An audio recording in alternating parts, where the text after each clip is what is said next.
খুব সহজে রেস্টুরেন্ট থেকে বেশি মজার আর হেলদি চিকেন চাউমিন বা নুডলস বাসায় তৈরি করে নিন।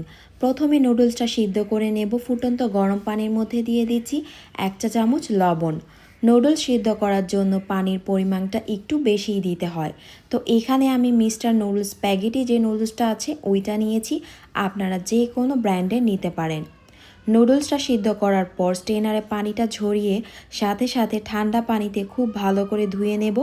এতে করে নুডলসটা নরম হয়ে যাবে না, ঝরঝরে থাকবে। এখন পাত্রের মধ্যে দিয়ে দিব সামান্য কুকিং অয়েল। এখানে আমি 2টি ডিম, সামান্য লবণ আর কালো গোলমরিচের গুঁড়া দিয়ে ফেটে নিয়েছি। এখন ডিমটাকে স্ক্র্যাম্বল করে তুলে নেব। দিয়ে দিয়েছি 1/4 কাপের থেকে একটু কম রান্নার রেগুলার তেল। হাফ কাপ আমি মুরগির সলিড মাংস ছোট করে কেটে নিয়েছি। সামান্য করে লবণ, ব্ল্যাক পেপার, আদা রসুনের পেস্ট দিয়ে আমি চিকেনটাকে ভাজতে থাকব। তো 2 মিনিট পর এখানে আমি দিয়ে দেব হাফ কাপের মতো চিকেন সসেজ। আপনারা চাইলে জাস্ট চিকেন দিয়েও এটা করতে পারেন। আরও 2 থেকে 3 মিনিট ভেজে নেব। এখন দিয়ে দেব গাজর। গাজরটাকে আমি লম্বা করে কুচি করে কেটে নিয়েছি। চুলার হিটটা থাকবে মিডিয়াম থেকে হাই হিটে।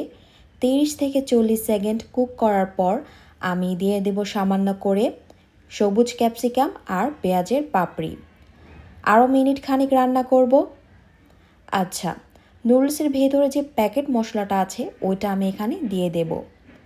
আরও দেব 1 চা চামচের মতো ফিশ সস, 4 টেবিল চামচের মতো টমেটো সস, 1.5 চা-চামচের মতো ডার্ক সয়া সস, স্ক্র্যাম্বল করে রাখা ডিমটা। এখন আমি আরও 2 থেকে 3 মিনিটের মতো কুক করে নেব। এরপর দিয়ে দেব সিদ্ধ করে রাখা নুডলসটা। লাস্ট পর্যায়ে আমি দিয়ে দেব সামান্য অরিগ্যানো আর ব্ল্যাক পেপার। সমস্ত কিছু মিক্স করতে থাকব।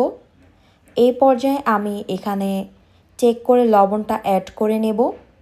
সসের মধ্যে আর যে প্যাকেট মশলাটা দিয়েছি ওইটার মধ্যে কিন্তু অনেক পরিমাণ সল্ট থাকে, তাই লবণটা এখানে বুঝে অ্যাড করতে হবে। তো এখন নামিয়ে পরিবেশন করব। চাউমিন কিন্তু ছোট বড় সবাই আমরা খুব পছন্দ করে থাকি। বাসার রেসিপি ফলো করে একবার তৈরি করে দেখুন, আপনি রেস্টুরেন্ট থেকে চাউমিন খাওয়া ভুলে যাবেন। তো আজকের এই চিকেন চাউমিনের রেসিপিটি কেমন লেগেছে অবশ্যই কমেন্টে জানাবেন। ধন্যবাদ।